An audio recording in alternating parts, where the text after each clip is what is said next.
नमस्कार, knocking-news.com में आपका स्वागत है। मैं हूं गिरिजेश वशिष्ठ। दुनिया में एक बड़ा घमासान होने वाला है और ये अहम खबर अभी दबी हुई है। अभी इस खबर को मुख्य धारा में आना बाकी है। ये बड़ा बवाल होने वाला है। हो सकता है एक नया युद्ध खड़ा हो जाए। हालात वही हैं जिस चीज़ के लिए रूस को लगातार अमेरिका कहता है कि आपने यूक्रेन पे ये क्यों किया, वो क्यों किया, उससे भी ज़्यादा वहशी साम्राज्यवादी अमेरिका का ये स्टेप है जो इस देश के ऊपर उठाया जा रहा है। क्या हो रहा है ये पहले समझते हैं। एक देश है वेनेजुएला, आप सब जानते हैं। अमेरिका ने सेना भेजकर धमकी दी है, वहाँ अपने समुद्री बेड़े भेज दिए हैं कि हम वहाँ पर बम गिराएंगे, उस पर युद्ध छेड़ेंगे, हमला करेंगे। उसने भी एक बड़ी सेना, करीब 15% आबादी, 45 लाख लोग वहाँ पर भेज दिए हैं, युद्ध में उतार दिए। बोले हमारी सेना दुनिया की सबसे बड़ी सेना होगी जो लड़ेगी मैदान में आके। और इस सेना को उसने 45 लाख लोग, जो किसी अच्छे खासे देश, बहुत सारे देशों की आबादी भी इतनी नहीं होती है, वो अपनी धरती को बचाने के लिए मैदान में कूद रहे हैं।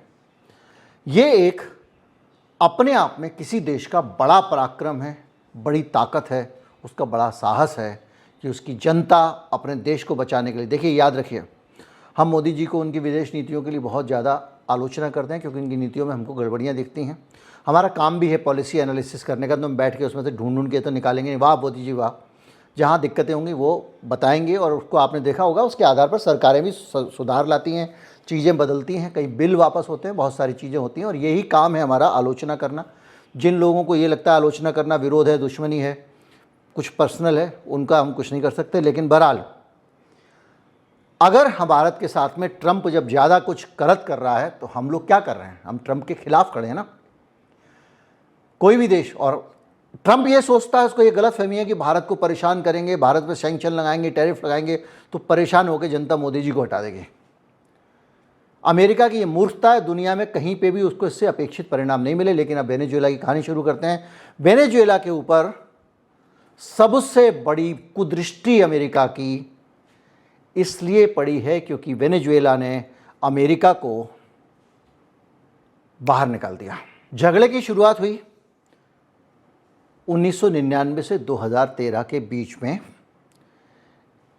एक ह्यूगो चावेज थे, वहाँ के सत्ताधीश मान लीजिए, या उनके प्रधानमंत्री मान लीजिए, राष्ट्रपति मान लीजिए। उन्होंने ये कहा कि भाई हमारे देश के तेल के कुएं हैं और तेल के कुएं हमारे देश के, और यहाँ से अमेरिका की कंपनियां तेल निकालती हैं, विदेशी कंपनियां तेल निकालती हैं, तेल बेचती हैं, मोटा कारोबार कर रही हैं। वेनेजुएला वो देश है जिसके पास दुनिया का सबसे ज़्यादा तेल है। तो उसने ये कहा कि ना, अब तो इस देश के धरती का तेल इस देश के लोग इस्तेमाल करेंगे। इसे इंदिरा गांधी ने सारे बैंकों का निजीकरण से हटा के उनको सरकार में सरकार के उसमें ले लिया था, राष्ट्रीयकरण कर दिया था उनका।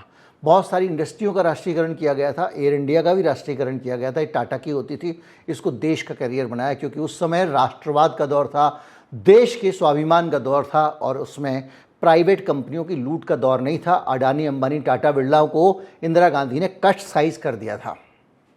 सब कुछ देश का होगा, देश की जनता का है, हम लोकतंत्र हैं, यहाँ पर किसी पूंजीपति की तानाशाही क्यों चले। अब देखिए, जो उन्होंने हटाया था जब वो वापस आया तो हमारे साथ क्या हो रहा है हम रोज़ देख रहे हैं। खैर, तो उन्होंने ये कहा कि कोई भी तेल बाहर की कंपनियां नहीं निकालेंगी, कुएं के मालिक हम खुद होंगे। और उन्होंने उससे जो पैसा बनाया, उसे स्कूल बनाए, अस्पताल बनाए, गरीबों के लिए मकान बनाए, खुशहाल हो गया वेनेजुएला। वेनेजुएला में इंसान मौज ही मौज। अंकल सेम को ये सब पसंद नहीं आया। उन्होंने कहा यार ये तो हमारे साम्राज्यवाद का विरोध है, अमेरिका सब जगह टांग अड़ा के रखता है, तो हमको तुम अपना खून क्यों नहीं पीने दोगे। तो अमेरिका ने जो है उसके खिलाफ जंग छेड़ दी। उसने चावेज को हटाने की कोशिश की, तख्ता पलट की कोशिश भी की गई 2002 में, लेकिन कामयाब नहीं हुआ। चावेज मारा गया 2013 में। ये कोई नहीं जानता कि वो कैसे मरे, क्योंकि बीमारी से मरे, नेचुरल डेथ मरे, तमाम सारी बातें होती हैं। लेकिन हम सब जानते हैं कि ये सब लोग, जो बड़े बड़े लोग, जैसे हमारे यहाँ कहा जाता है इंदिरा गांधी की हत्या करवाई एक विशेष देश ने, राजीव गांधी की हत्या कराई, इसलिए कराई क्योंकि इंदिरा गांधी और राजीव गांधी इसी तरह से लपेटे में नहीं आ रहे थे। उनके जाते ही जो सत्ता में आए, उन्होंने कैसे करके पूरे देश को पूंजीवाद के चक्र में धकेल दिया। ये ऐसे चीज़ें हैं जो एक दूसरे से जुड़ती हैं। कुछ पुस्तकें लिखी गई, मैंने आपको बताया था, बहुत सारी बार बताया। शीलभद्र याजी देश के स्वतंत्रता सेनानी, अपने आप में बहुत बड़े नेता थे, उनके ऊपर डॉक्टर टिकट वगैरह भी निकले हैं, बिहार के रहने वाले थे। उन्होंने एक पुस्तक लिखी जिसमें बताया कि तीसरी दुनिया के देशों में किस तरह से अमेरिका सत्ताएं बदलता है। और उसी पुस्तक में इंदिरा गांधी की हत्या में CIA का हाथ, उसका जो हिंदी अनुवाद था रविंद्र मालव ने किया था, और उसमें उन्होंने बाकायदा ये लिखा था कि इंदिरा गांधी की हत्या में CIA का हाथ है। बहुत समय तक, अंतिम समय में स्वतंत्रता सेनानियों का संगठन चलाते थे। दिल्ली में वो मेरे ख्याल से 27 जंतर मंतर या 27 जंतर मंतर में वो रहा करते थे। खैर, तो क्या हुआ कि अमेरिका को ये पसंद नहीं आया और उसने कहा कि इनको तो अब हम बदल देंगे, लेकिन वो शावेज को नहीं हटा पाए। उसके बाद क्या हुआ, पहली बार उन्होंने प्रतिबंध लगाए। जब उन्होंने पूरा कोशिश कर ली, तख्ता पलट कर लें, ये कर लें, वो कर लें, और हमारी कंपनियां, क्योंकि आप देख रहे हैं अमेरिका के कॉरपोरेट वहाँ की सरकार चलाते हैं। वहाँ की सरकार जैसे होता है ना, पालतू गुंडे की तरह वहाँ के उद्योगपतियों के लिए काम करती है। ये रिवाज हम बहुत सारे देशों में अपने आसपास भी देख रहे हैं। कैसे बोइंग के सौदे कराने के लिए ट्रंप घूम रहे हैं सारी दुनिया में, और कैसे वो जहाँ जहाँ पे टैरिफ लगा रहे हैं वहाँ पे ट्रेड बैलेंस सही करने के नाम पे बोइंग के प्रोडक्ट बेच रहे हैं। वही बोइंग जिसका हम अहमदाबाद हादसे में सोच रहे थे कि कोई न्यायपूर्ण कार्रवाई हो जाएगी। जब बोइंग फंसा होगा तो न्यायपूर्ण कार्रवाई की क्या उम्मीद करें किसी सरकार से। खैर, 2014 में पहली बार अमेरिका ने जब सारी चीज़ों में तख्ता पलट, सब चीज़ों में फेल हो गया, तो उसने वहाँ पर प्रतिबंध लगाया। ये उस देश की बात हो रही है जिसके बाहर ये खड़ा हो गया अपने युद्धपोत लेके, मैं उड़ा दूंगा, ये कर दूंगा। फ्रस्ट्रेशन देखिए अमेरिका का, लट्ठ लेके पहुंच गया जब कुछ नहीं कर पाया। क्या हुआ, ट्रंप आए 17 में तो उन्होंने और ज़्यादा सैंक्शन बढ़ा दिए। 19 आते आते पूरी तरह से अमेरिका ने वेनेजुएला के तेल पर प्रतिबंध लगा दिया। आप सोचिए, वेनेजुएला 96% आमदनी जिस देश की तेल बेच के होती हो, जहाँ पे ऐश्वर्य बरस रहा हो, दुनिया के सबसे धनी देशों में जहाँ सबसे ज़्यादा तेल होता है, उसका तेल बेचने पे प्रतिबंध लगा दिए। उसका तेल कोई भी खरीदेगा तो उसके साथ हुक्का पानी उसका बंद कर देगा अमेरिका। इससे जाहिर बात है एक विनाशकारी असर पड़ा। 2013 से 23 के बीच में अर्थव्यवस्था 75% सिकुड़ गई। महंगाई इतनी बढ़ी कि 2018 में 10 लाख % को महंगाई पार कर गई। लोगों के लिए खाना दवाई जुटाना मुश्किल हो गया। जो इकोसिस्टम के लोग थे, जो हमारे यहाँ पे भी अमेरिका समर्थक संगठन है, संस्थाएं हैं, NGO हैं, वो व्हाट्सएप पे ये फैला रहे थे कि वहाँ पे ज़रूरत से ज़्यादा वेलफेयर स्टेट था, मुफ्त में लोगों को चीज़ें दी जा रही थी। तो मुफ्त खोरी के कारण वेनेजुएला डूब गया। जबकि एक सीधी सामने रखी हुई हकीकत थी कि उसके पास बेचने के लिए तेल होता था। आज भी पूरी दुनिया में सब देश एक दूसरे को ही कुछ बेच रहे हैं ना। उस तेल का ही उसके पास बेचने के लिए धन था, और वो तेल की बिक्री पे अमेरिका ने रोक लगा दी। क्यों? क्योंकि अमेरिकी कंपनियां उसका तेल लूट रही थीं। उन्होंने कहा ये नहीं होने देंगे, देश की जनता का तेल है, उसका लाभ देश की जनता को मिलेगा। अब ये हुआ कि जैसे जैसे वहाँ पर हालात बढ़ते गए तो विनाशकारी नतीजा हुआ, मैंने आपको बताया, और अंदरूनी षड्यंत्र होने शुरू हो गए। ट्रंप ने कहा कि अब यहाँ पे महंगाई हो गई, ये हो गया, अब जनता की बगावत करा के सत्ता बदल दूंगा। भारत के मामले में भी गलतफहमी मत रखना। अगर करोगे तो हम मोदी जी तो क्या, कोई भी आदमी सरकार में होगा उसके साथ लड़ने मरने को तैयार हो जाएंगे। भारत के ऊपर तुम्हारी गुलामी नहीं आने देंगे। भले ही ये जो लोग बैठे हुए हैं इन्होंने सारे गुलामी के काम किए दिखाई दे रहे हैं, लेकिन अगर ज़बरदस्ती करोगे, हाउडी मोदी तक ठीक है, सब कुछ ठीक है, बहुत सारी निर्भरता ला दी, दुनिया भर का इंपोर्ट उनसे करके उनके ऊपर निर्भर बना लिया, उसी का नतीजा तो हो रहा है। और देखिए ट्रंप ने अपना एक खास गुर्गा जो है उसको भारत में अमेरिका का राजदूत बना के भेजा है। मिशन समझिए, आज ही की खबर है ये। वो आदमी जिसने उसके बहुत सारे ये भर्तियों का काम था तुरंत कर दिया, उसको बहुत ट्रंप ने उसकी तारीफ़ की है कि मेरे इलेक्शन कैंपेन में भी इसने ये किया था। बहरहाल खास आदमी आ गया है। अब अमेरिका 2019 आते आते ना उसके हाथ से चीज़ें निकल गई। वो वेनेजुएला काबू में ही नहीं आ रहा, डर ही नहीं रहा है, भूखे मर रहे हैं लोग, आधी रोटी खाएंगे, झुकेंगे नहीं। आप सोचिए, मादुरो की सरकार है। अब वहाँ पर लोगों ने ये किया कि भाई ठीक है, अब अमेरिका और उसके 50 चमचे देशों ने, अब आप देख रहे हैं अमेरिका के साथ कैसे बहुत सारे देश पीछे पीछे लगे रहते हैं। उन्होंने वहाँ के विपक्षी नेता थे जुआन ग्वाइडो को अंतरिम राष्ट्रपति घोषित कर दिया। अब मादुरो एक राष्ट्रपति है, तुम बाहर से आए, तुमने विपक्ष के नेता को उठा के घोषित कर दिया, बोले ये राष्ट्रपति होगा, लेकिन जनता ने उसको नहीं माना। मादुरो ने क्या किया इस बीच में, चीन के साथ में, रूस के साथ में, उत्तर कोरिया के साथ में, जो सब लोग अमेरिका से डरते नहीं हैं, उनके साथ में दोस्ती की और उनके साथ बहुत सारे ऐसे सरोकार किए, उनसे उधार पे सामान लेना चालू कर दिया, बाकी चीज़ें चालू कर दिया। बताइए, आपने कहा कि हम प्रतिबंध लगाते हैं, यानी डॉलर में तेल नहीं बिकेगा, और आपको पता है कि पेट्रो डॉलर की व्यवस्था क्या है और किस तरह से अमेरिका ने नियंत्रित किया हुआ है। मैंने 10-15 दिन पहले वीडियो बनाया था। तो डॉलर पे तेल बिकेगा नहीं, तो वो ठीक है, वो इन लोगों से सामान ले लेता है, बदले में तेल दे देता है। खैर, अब क्या हुआ कि षड्यंत्र के बाद भी जब वहाँ पर सरकार नहीं बदल पाए, तो अमेरिका ने फिर उस विपक्षी नेताओं को करोड़ों डॉलर का फंड दिया कि मादुरो की सरकार को उखाड़ फेंको।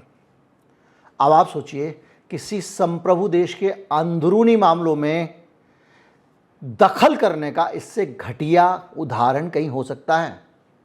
ये जो डेमोक्रेसी डेमोक्रेसी चिल्लाते हैं अमेरिका वाले, उनका ये हाल है। आप सोचिए, 2020 में न्याय विभाग ने मादुरो और उसके 14 सहयोगियों के ऊपर मुकदमा दर्ज कर दिया कि ये ड्रग की तस्करी करता है। एक देश के राष्ट्रपति को जब वो कहीं से भी काबू में नहीं आया, उसके ऊपर मुकदमा लगा दिया कि ये तो भैया ड्रग का कारोबार करता है, ड्रग की स्मगलिंग करता है, और इसके खिलाफ हम ये करेंगे वो करेंगे। 120 करोड़ रुपए इनाम घोषित कर दिया उनके ऊपर, $15 मिलियन होते हैं जो कि, और एक मनोवैज्ञानिक युद्ध जैसा घोषित कर दिया। भाई उनको वांटेड घोषित कर दिया, उनके ऊपर इनाम रख दिया वगैरह वगैरह। लेकिन वेनेजुएला के लोग डट के लड़े।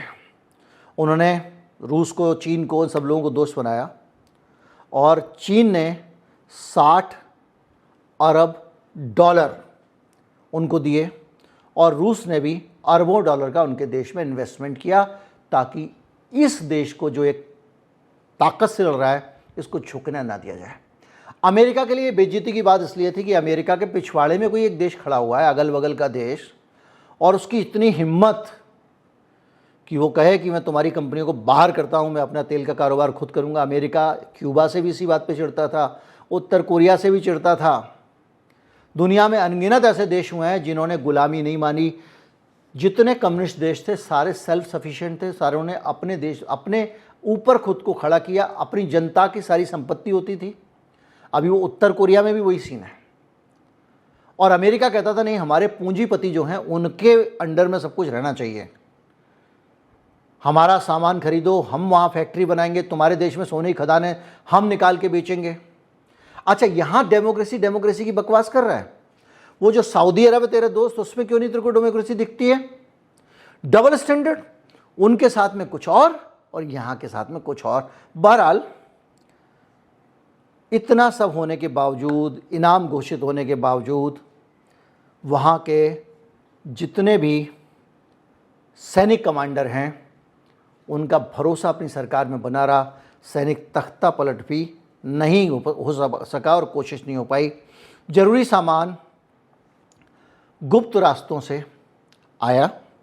ईरान के साथ तेल का आदान प्रदान किया उसने, यानी अमेरिका से जो लोग दंडित हुए हैं उन सब की मदद ली, और वहाँ के ज़रिए अपना तेल भेज के थोड़ा बहुत अपना गुजारे का जुगाड़ किया।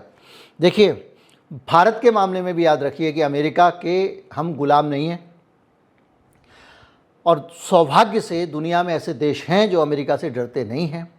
वो देश परंपरागत रूप से हमारे साथी रहे हैं।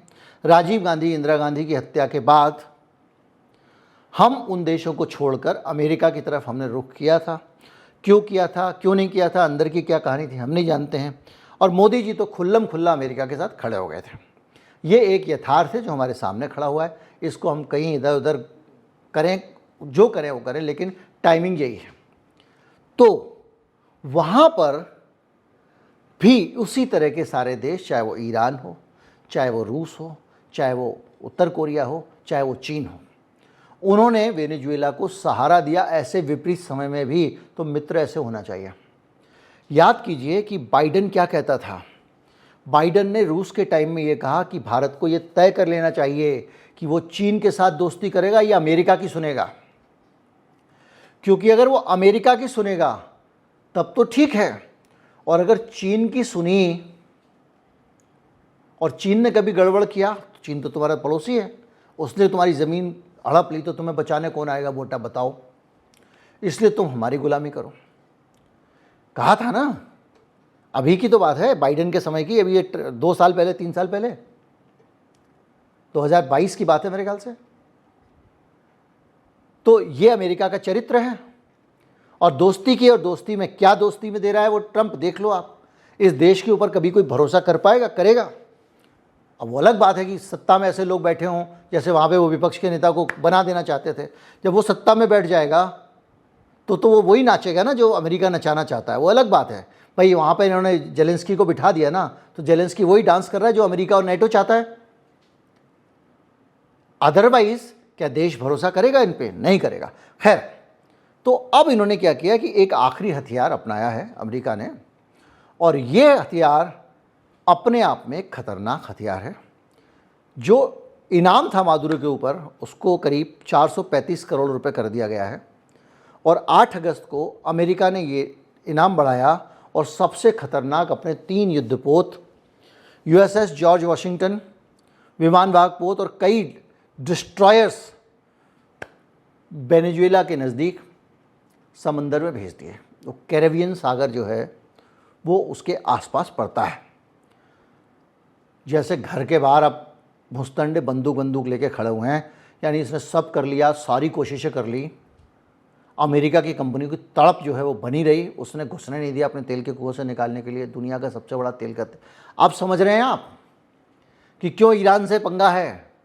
अब आप समझ रहे होंगे कि पूरे मिडिल ईस्ट में क्यों अमेरिका डिस्टर्बेंस क्रिएट करा रहता है, क्यों वहाँ पे हूती विद्रोही इजराइल का विरोध कर रहे हैं, क्यों इजराइल को स्ट्रॉन्ग कर रहा है, क्योंकि इजराइल वहाँ पे लोकल सिपाही है, उनका लठैत है वहाँ पे उस इलाके में।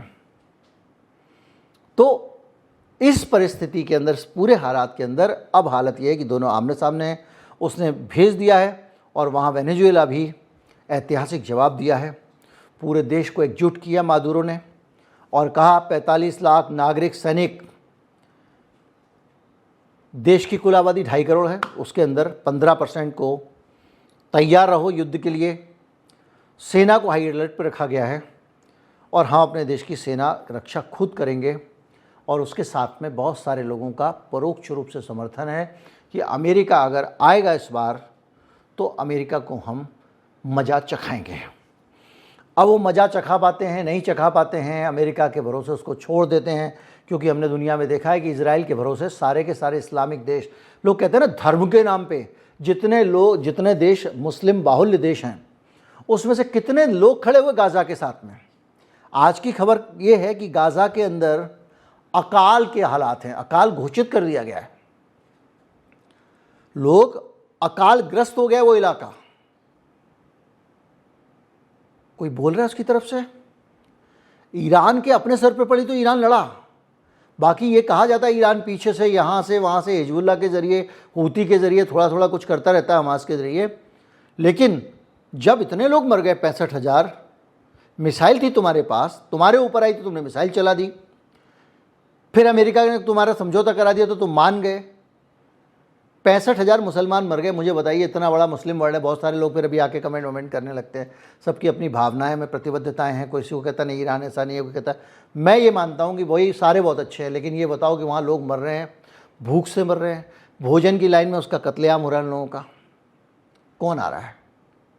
तो इसलिए मैं यहाँ पर भी, वेनेजुएला में भी कोई आएगा नहीं आएगा मुझे नहीं पता, लेकिन इतना ज़रूर है कि इस देश की बहादुरी की कथाएं याद रखी जाएंगी कि जिसने अमेरिका से टक्कर ली। जैसे हम क्यूबा की बहादुरी की कथाएं याद रखते हैं कि क्यूबा ने पूरी जान लगा ली, उसका कुछ नहीं बिगाड़ पाए। फिदेल कास्त्रो अपनी उम्र पूरी करके गया, उनकी हत्या की हज़ारों कोशिशें की, अनेक अमर कहानियाँ हैं। चे गुवेरा की टी शर्ट आज भी भारत में लोग पहनते हैं, दुनिया भर में पहनते हैं, उनको पता भी नहीं है ये कौन आदमी था, लेकिन वो अमेरिका से लड़ा था इसलिए अमर है। तो वेनेजुएला की कहानी भी यही कहानी है। और आज जो वेनेजुएला में हो रहा है वो कुछ दिन में जब युद्ध हो जाएगा, सब कुछ हो जाएगा, तो सब लोग ये कहानी सुनेंगे। हमारे साथ ये है कि हम समय से पहले ले आते हैं ताकि आप लोग भी गर्व से कह सकते हो ये बात तो मुझे पहले से पता थी। और अक्सर मामलों में मुझे खुशी होती है जब आप मुझे मैसेज लिख के या कमेंट में बताते हो कि आप सही कह रहे हो, आपने मुझे पहले बता दी थी पहली बार। अच्छा लगता है, हमारा यही शौक़ है, अच्छी से अच्छी नई नई जानकारियाँ निकालना और आपको देना। और आपका काम ये होना चाहिए अपने दोस्तों तक पहुँचाना। नमस्कार, जय हिंद।